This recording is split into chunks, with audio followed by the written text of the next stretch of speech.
नमस्ते, जय हिंद दोस्तों। विस्तार से देख रहे हैं आप और मैं हूं ऋषि राज। दोस्तों, विस्तार से में आज बात करेंगे एक ऐसे रेल नेटवर्क की जहां पहले कल्पना नहीं की जा सकती थी कि वहां ट्रेन की पटरियां बिछ सकती हैं और वहां ट्रेन छुक छुक करके दौड़ भी सकती है।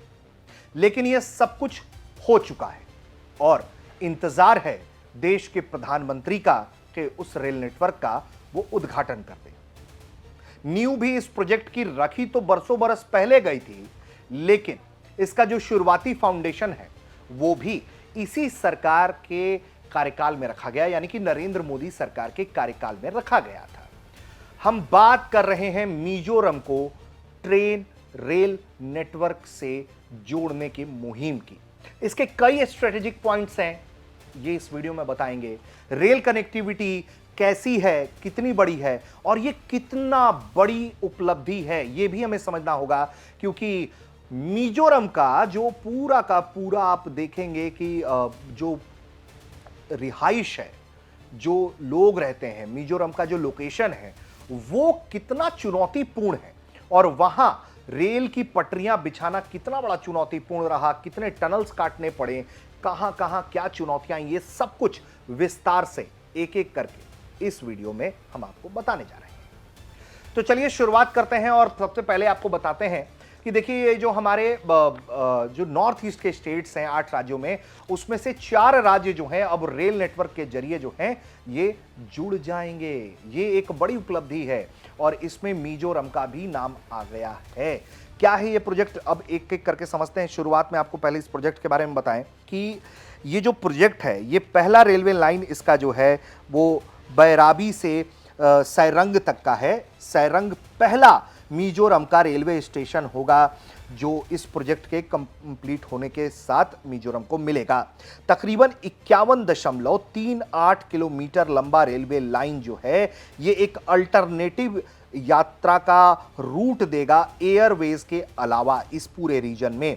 यह साल 2008-9 का प्रोजेक्ट था जिसे राष्ट्रीय महत्व के हिसाब से शुरू किया गया, लेकिन इसे पूरा होने में लंबा वक्त लग गया और तकरीबन 18 साल लगे। 31% जो है इसमें जो रेलवे लाइन है वो टनल के थ्रू पास होता है। 21% रेल नेटवर्क जो है वो ब्रिज के जरिए और जो 44% है वो डीप कटिंग ऑफ माउंटेन्स है, यानी कि पहाड़ों के बीच में सुरंग बनाकर या पहाड़ों के बीच में से या साइड से रास्ता निकाला गया है। ये जो रेल प्रोजेक्ट है वो बैराबी से सारंग तक का है और साल 2014 29 नवंबर को पीएम मोदी ने रिमोट के जरिए इस प्रोजेक्ट की नींव रखी थी।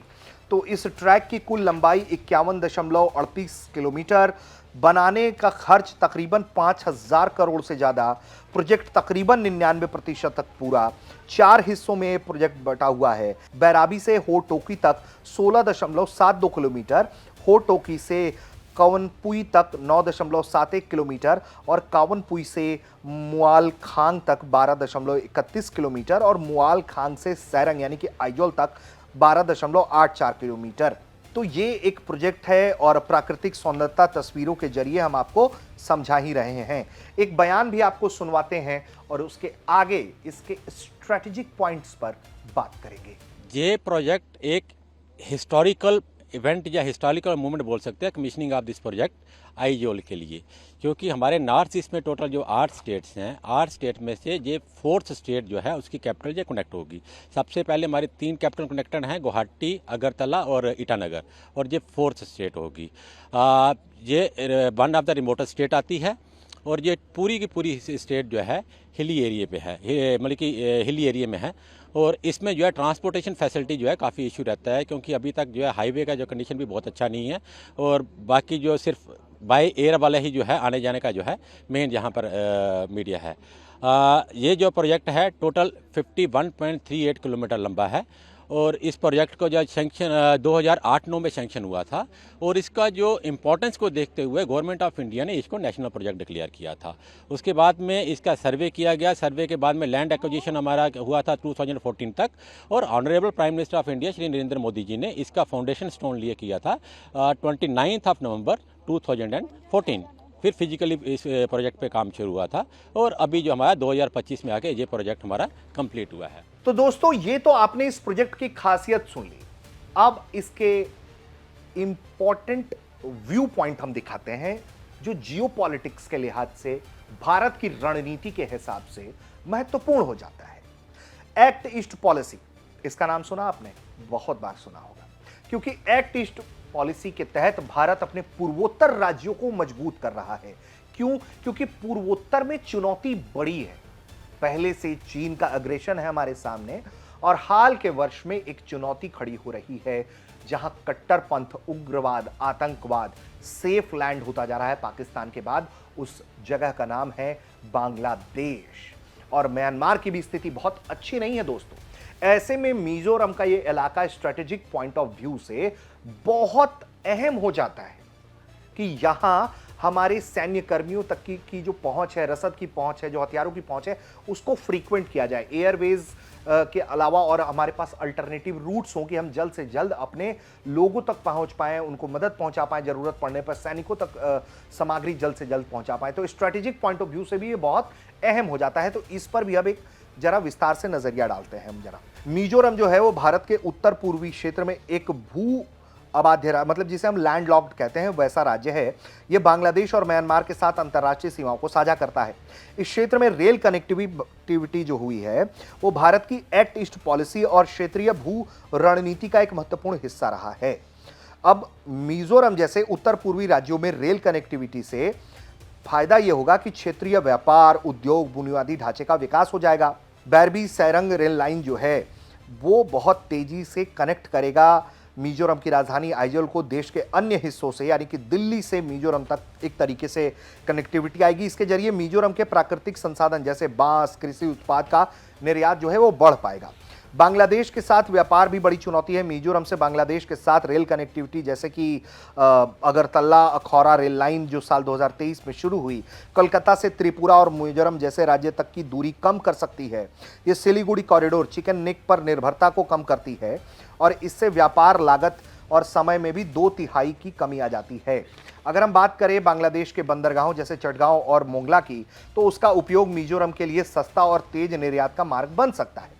वहीं चीन भी इसमें एक एंगल है।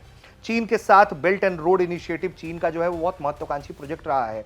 चीन इसके लिए बहुत अग्रेशन रखता है, भारत इसका समर्थन नहीं करता है, भारत इसके खिलाफ खड़ा है और कई अल्टरनेटिव रास्ते देख रहा है। ऐसे में चीन की जो बेल्ट एंड रोड इनिशिएटिव के तहत बांग्लादेश जो है वो चीन, भारत, म्यांमार आर्थिक कॉरिडोर जो है बांग्लादेश, चाइना का, भारत म्यांमार का आर्थिक कॉरिडोर और चीन म्यांमार आर्थिक कॉरिडोर जैसी परियोजनाएं जो हैं वो दक्षिण और दक्षिण पूर्वी एशिया में कनेक्टिविटी बढ़ाने का प्रयास करेगी।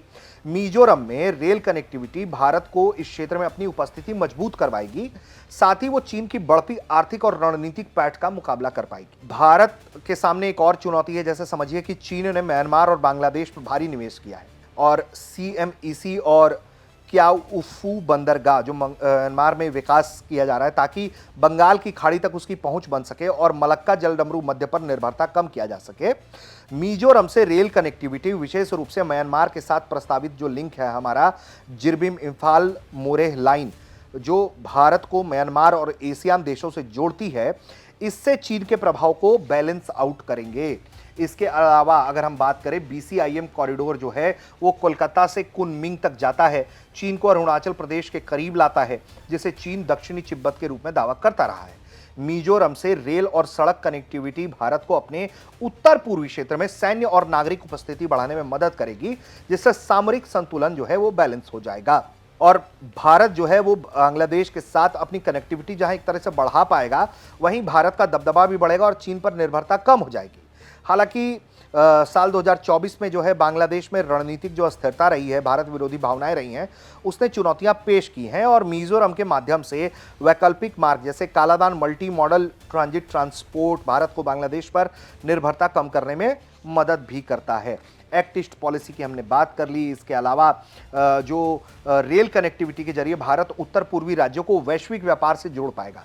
ये नेपाल और भूटान जैसे लैंडलॉक देशों को लाभ पहुंचाता है जो बांग्लादेश के बंदरगाहों का अभी तक इस्तेमाल नहीं कर पा रहे थे, उनको भी आसानी से वो ज़्यादा बेहतर तरीके से कर पाएंगे।